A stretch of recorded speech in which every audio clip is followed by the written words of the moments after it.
Perkenalkan, nama saya Siti Nurjana. Saya dari program studi Digital Business Management D3 ke S1. Di sini saya akan merefleksikan kembali terkait topik pendekatan pemangku kepentingan terhadap bisnis, masyarakat, dan etika. Sebelumnya saya akan menjelaskan dua cara utama untuk melihat tujuan bisnis. Yang pertama yaitu pendekatan shareholder, yaitu bagaimana caranya agar pemilik itu atau investor itu mendapatkan profit sebanyaknya.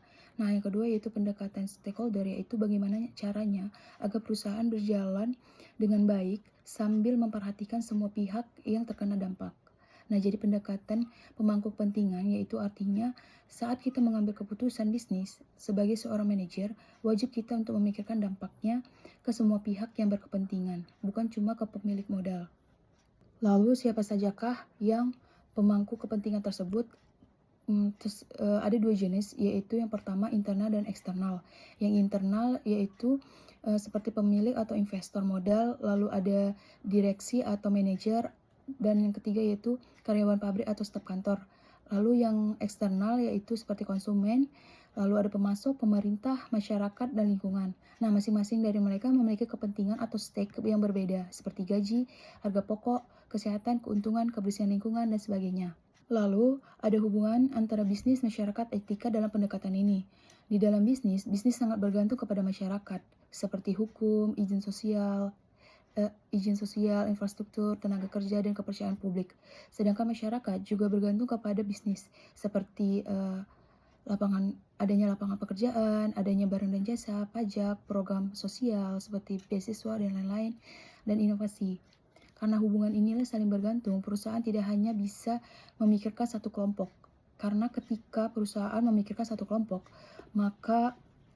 atau perusahaan mengabaikan masyarakat, maka perusahaan tersebut bisa memiliki reputasi yang rusak, lalu konflik sosial yang meningkat, dan bisnis sendiri akan terganggu. Maka di sini etika memberikan prinsip kejujuran, keadilan, penghormatan hak, tanggung jawab sosial, serta kepedulian terhadap keputusan bisnis. Dalam pendekatan stakeholder, etika ini bukan hanya tambahan, tetapi bagian dari cara mengelola hubungan dengan semua stakeholder. Nah, adapun langkah-langkah dalam berpikir dengan pendekatan stakeholder yaitu satu, mengidentifikasi stakeholder, yaitu siapa saja yang terdampak oleh keputusan ini atau yang terdampak dengan keputusan kita.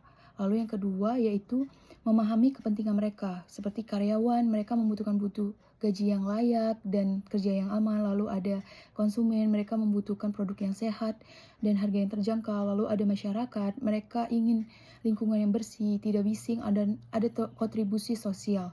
Dan yang terakhir yaitu pemilik, yaitu mereka butuh laba yang wajar. Lalu yang ketiga, kita menimbang keputusan yang memungkinkan. Dan yang keempat, kita menggunakan etika dalam memilih, yaitu menggunakan prinsip jujur, adil, bertanggung jawab, dan tidak merugikan pihak lain. Pendekatan ini akan mendorong kita opsi yang lebih etis. Lalu, apa alasan topik ini penting untuk kita pelajari sebagai mahasiswi manajemen? Dan apa alasannya? Yaitu menurut saya sebagai mahasiswi manajemen, ini sangat penting untuk dipelajari. Yang pertama, zaman sekarang itu bisnis bukan hanya belajar tentang atau berpikir tentang untung saja. Karena dengan kita paham teori stakeholder ini, itu mengingatkan kita bahwa sebuah perusahaan bukan hidup sendiri, ia selalu berhubungan dengan stakeholder. Dan ini kita belajar strategi yang kuat, yang harus mempertimbangkan semua pihak yang terdampak, bukan hanya menanam modal saja.